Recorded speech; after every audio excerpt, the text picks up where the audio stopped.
अस्सलाम वालेकुम dear students.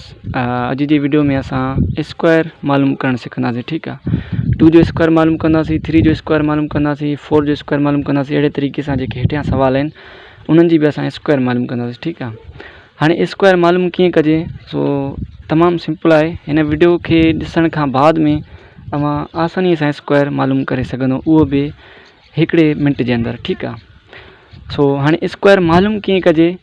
So square मालूम करण जे लाइ कोई बि अंग आहे, फॉर एग्ज़ाम्पल 7 जो असांखे स्क्वायर मालूम करिणो आहे त 7 खे 7 सां मल्टीप्लाए कंदासीं। ठीकु आहे, हाणे 2 जो स्क्वायर मालूम कंदासीं या कोई बि स्क्वायर अंग जो स्क्वायर मालूम कंदासीं त उन ई अंग खे उन ई अंग सां मल्टीप्लाए कंदासीं। ठीकु आहे, हाणे 2 जो असांखे स्क्वायर मालूम करण जे लाइ चयो थो वञे त असां 2 खे 2 सां मल्टीप्लाए कंदासीं। सो 2 मल्टीप्लाए 2 कंदासीं, जवाबु असां वटि ईंदो 4, यानी 2 जो जेको स्क्वायर आहे उहो आहे 4।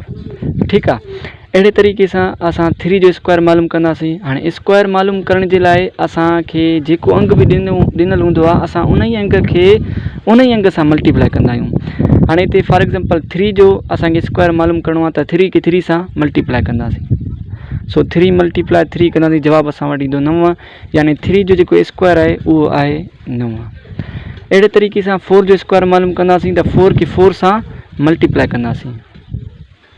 4 मल्टीप्लाए 4 कंदासीं, जवाबु असां वटि ईंदो 16, यानी 4 जो जेको स्क्वायर आहे उहो आहे 16। ठीकु आहे, हाणे 5 जो स्क्वायर मालूम कंदासीं त 5 खे 5 सां मल्टीप्लाए कंदासीं, बल्कि कंहिं बि अंग जो असांखे स्क्वायर चयो वञे त उन ई अंग खे उन ई अंग सां मल्टीप्लाए कंदासीं। हाणे 5 जो स्क्वायर मालूम कयोसीं त जवाबु असां वटि आयो 25। ठीकु आहे, हाणे 6 जो असांखे स्क्वायर मालूम करण जो चयो थो वञे त 6 खे 6 सां मल्टीप्लाए कंदासीं। सो 6 मल्टीप्लाए 6 कंदासीं, असां वटि जवाबु ईंदो 36।